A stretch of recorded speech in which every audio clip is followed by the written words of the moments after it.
În America nu se muncește. În realitate, se muncește foarte mult și am văzut și în comentariile voastre, mulți au spus că au program de genul 6 dimineața, 12 noaptea.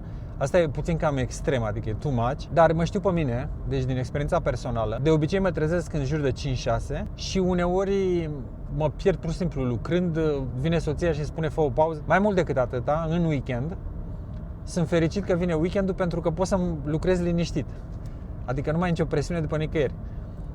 Sună aiurea, pentru că normal în weekend noi trebuie să ne relaxăm, să ne odihnim, să petrecem timp cu familia. O să spuneți de ce anume să muncești așa mult, adică cum adică să muncești în halul ăsta? Cei care nu au un câștig foarte mare muncesc mult pentru a-și susține un nivel de trai decent. Cei care sunt foarte bogați muncesc foarte mult ca să-și mențină sistemul ăsta de viață. Și atunci ai pune întrebarea, dar de ce trebuie să muncești atât de mult? Pentru că absolut tot ce ai, și asta e general, nu e numai în America, vine cu un cost. Casa, copilul, mașina, serviciu, absolut totul vine cu un cost.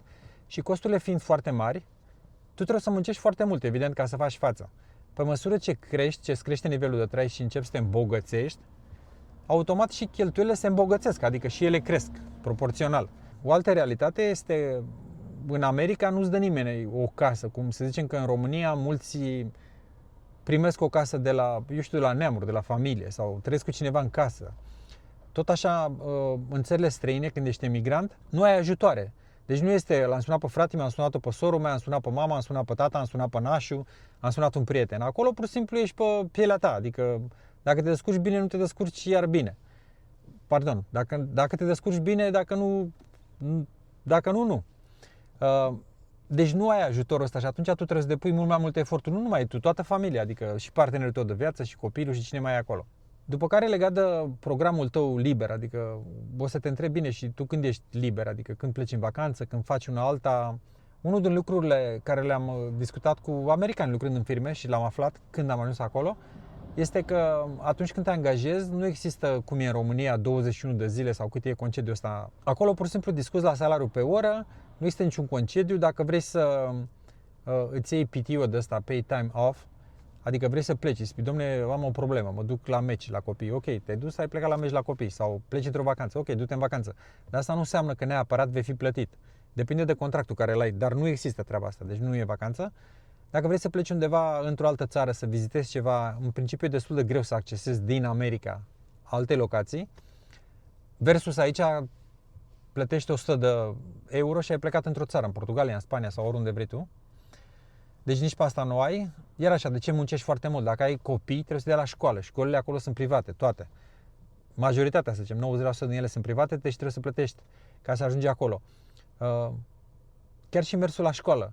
Mi-amintesc că fiimea când mergea la liceu făceam 45 de minute cu mașina până la liceu, deci traseul era așa, 45 de minute și după aia când iei de la școală copilul, 45 de minute, 45, deci 4 orele stăteai în trafic, mergând pe autostrăzi. Gândește-te câți bani bași tu în benzină ca să faci acest efort. Și ăsta e un exemplu, sunt foarte multe alte exemple.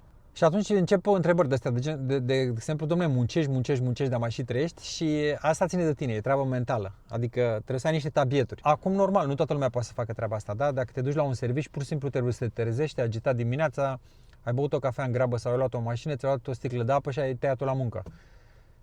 Însă chiar și în astfel de situații, cumva trebuie să găsiți timp ca să vă relaxați, pentru că nu contează că ești în America sau în altă țară, dacă nu avem relaxul ăsta, îmbătrânim. Sunt absolut de acord cu toți cei care au pus în comentarii că lucrează full, adică toată ziua, de dimineața până seara. Eu, sincer, lucrez și în weekend, din fericire pentru mine, îmi place foarte mult meseria care o practic, deci ce fac eu. Voi ce faceți? Ce fel de servicii aveți? Cât timp lucrați? Vă place ce faceți? O faceți din plăcere sau o faceți din obligație? Spuneți-ne și asta în comentarii. Deci asta am vrut să zic, deci mitul ăsta, faptul că nu se lucrează în America și ea nu muncesc acolo, e fals. Se muncește și se muncește foarte mult. Mulțumesc pentru că vă uitați la video, mulțumesc pentru comentarii. Ne vedem în video următor. V-am pupat, pa!